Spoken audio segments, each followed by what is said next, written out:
What a week it has been for CM Punk. Not only was he training for a UFC fight that may have already gone down by the time you watch this, but he was also heading along to court to go to trial against Dr. Aman, that's WWE's doctor, if you don't know, alongside Colt Cabana. Now, I don't know about you, but that sounds like one hell of a tough 7 days. I wouldn't want to do it. I'd rather sleep and eat pizza. Not true. I'd rather go to the gym and take protein. So, given everything that just has gone down, I think there's only one thing to say, and that is this. CM Punk just beat WWE. Why? Hey, here's why.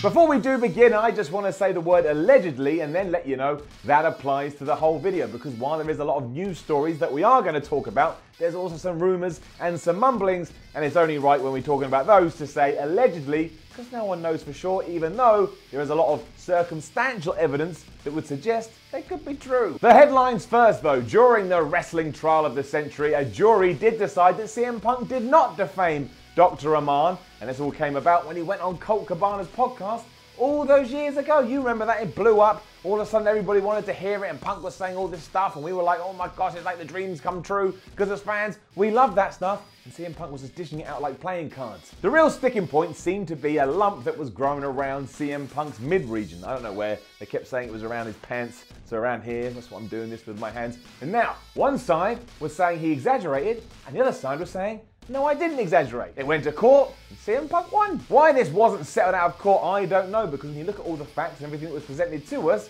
it certainly didn't sound like Punk had lied about anything. I mean, he probably exaggerated a few things, sure, but who hasn't done that? If I come round your house now, knock on your door, you open the door, and I punch you in the face, and you're texting your mate there going, Simon Miller just came round my house and punched me in the face, you'll probably add something in like, it killed me. And of course it didn't kill you. You sat there texting, but that's what people do. That's just how it goes. Like if you get a little scratch on your arm and all of a sudden you think your arm's gonna fall off. It's being silly, but silliness doesn't usually end up in a courtroom in the United States of America. What's more interesting is when you open the door and start looking behind the scenes. Again, we don't know if this is 100% true or not, but it does seem likely that WWE was actually funding Dr. Aman because, well, he's their guy. Now, that's not that surprising, but it did give the whole thing a personal edge, especially when you remember how Punk left the company and all the jibes that were thrown a few years ago. CM Punk actually even came out and said in some interviews that he does believe WWE was funding that side of things.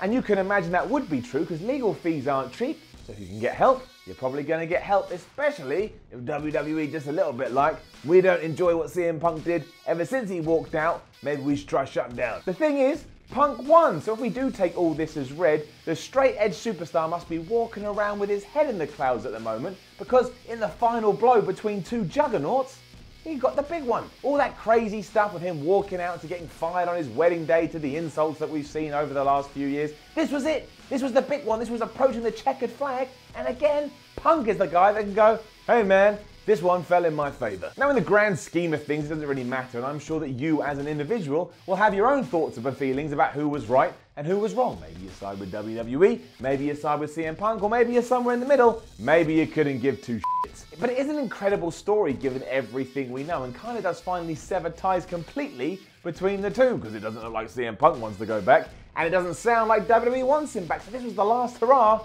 Punk walks away with that W.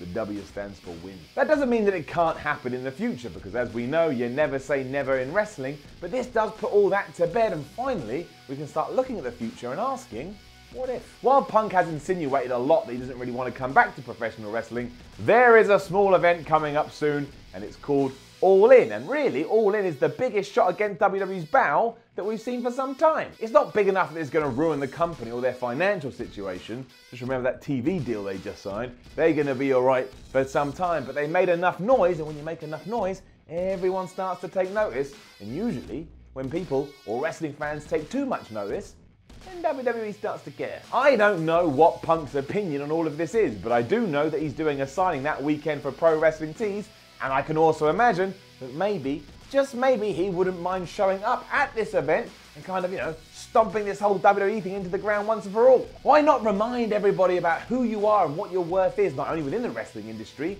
outside of it, especially if you have just beat Mike Jackson at UFC, What a few months that would be for CM Punk. And it's miles removed from his MMA brawl, which is going down on Saturday, June the 9th. Saturday, June the 9th, early September. You ain't got to worry about that. You can do it all. That doesn't sound like the worst idea to me. And if anything, could allow CM Punk to come flying back into the public eye like a lovely bet.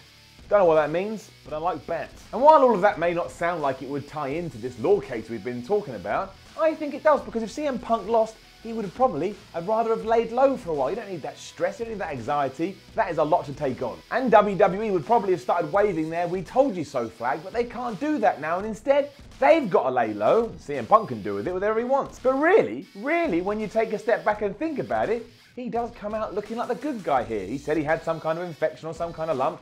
As the jury's told me, that is true, and anyone that tried to dispute that, well, I guess they weren't telling the truth, or at least were mistaken. And that does mean that he's won, or at least that he's beaten WWE, or at least that's what he'll think in his own mind. And in this scenario, the only opinion that actually matters is CM Punk's, and you can't argue with that until you've stood in that man's shoes. And the only person that can do that is CM Punk, unless you're some kind of weirdo just going around trying to step into CM Punk's shoes. Now I'm going to tell you this: 1, that's illegal, you shouldn't be doing that. 2, that's really strange, and people aren't going to want to talk to you anymore when they find that out, because you're ultimately going to get out on the news, and people are like, I know that guy, I ain't ever talking to him again. Really, none of this actually matters to us as fans, but it is interesting to see it all play out, because we've been a part of the whole ordeal. And as we know, the most important thing to come out of the whole case was that, yes, the CM in CM Punk does indeed stand for Chick Magnet. He had to say that on the stand, which means he couldn't lie, which means his name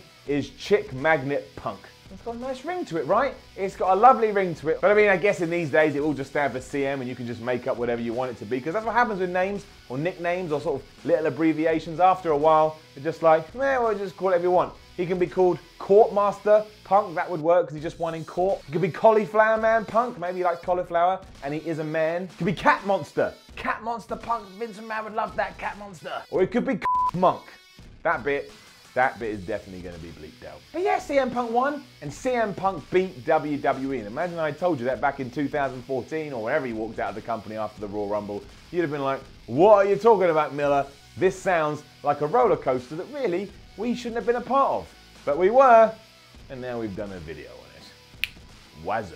Now don't forget to leave a comment below and let us know what you think about all of this. Like, share and subscribe.